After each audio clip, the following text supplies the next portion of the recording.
नमस्कार. स्वागत आहे तुमचं आपल्या यूट्यूब चॅनल सोनाली रेसिपीजमध्ये. तर आजची खास रेसिपी आज आपण बनवणार आहे नारळी पौर्णिमा विशेष नारळी भात किंवा कोकोनट राईस.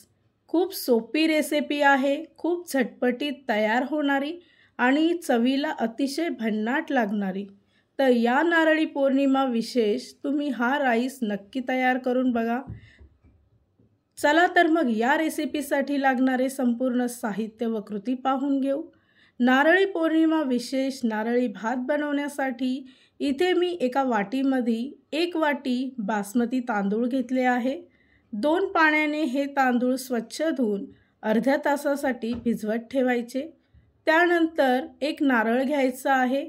इथे मी मोठ्या आकाराचा नारळ फोडून घेतला व त्याच्यावरील साल काढून घ्यायची आणि किसणीने किसून घ्यायचा आहे किंवा याचे बारीक बारीक तुकडे केले तरीसुद्धा चालेल.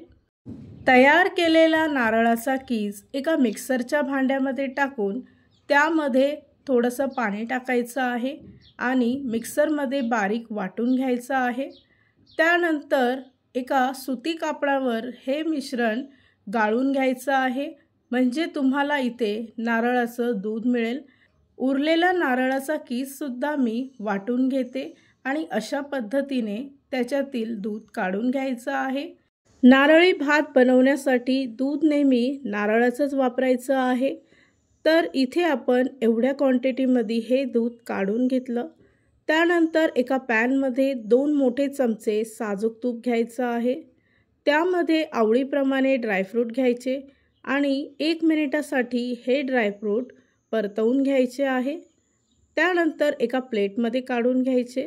त्याच पॅनमध्ये 2 दालचिनीचे तुकडे, 4 लवंग आणि 4 काळे मिरी घ्यायचे आहे. त्यानंतर भिजवलेला तांदूळ या तुपामध्ये 1 मिनिटासाठी परतवून घ्यायचा.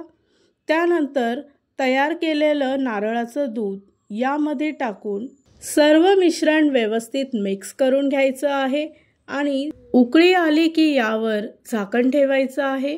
गॅसचा फ्लेम हा मंद आचेवर ठेवून 6 ते 7 मिनिटासाठी भात शिजवून घ्यायचा. एका पॅनमध्ये 1 चमचा साजूक तूप घ्यायचं आहे. त्यामध्ये 1 वाटी गूळ पावडर घ्यायची आहे.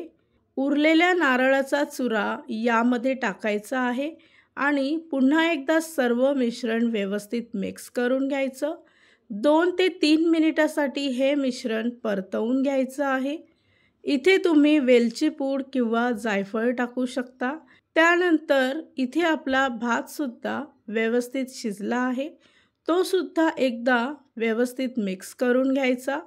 त्यानंतर तयार केलेलं गूळ खोबऱ्याचं मिश्रण यामध्ये टाकून सर्व मिश्रण व्यवस्थित मिक्स करून घ्यायचं आहे. तुम्हाला जर फूड कलर हवा असेल तर तुम्ही यात घालू शकता. फ्राय केलेले ड्रायफ्रूट यामध्ये टाकून पुन्हा एकदा भात मिक्स करून घ्यायचा आहे. सर्वात शेवटी इथे मी थोडंसं जायफळ किसून घेतलं आहे. पारंपरिक पद्धतीने इथे आपला नारळी पौर्णिमा विशेष नारळी भात तयार झाला आहे. खूप सोपी रेसिपी आहे, खूप चविष्ट रेसिपी आहे.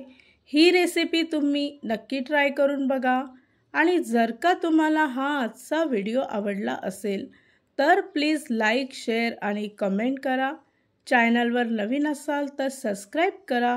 सबस्क्राईब केल्यामुळे काय होईल, जेव्हा मी रेसिपीचा नवीन व्हिडिओ अपलोड करेल तर त्याचं नोटिफिकेशन तुमच्या मोबाईलवर येईल. आणि पुन्हा भेटूया आपण अशीच एक रेसिपी घेऊन.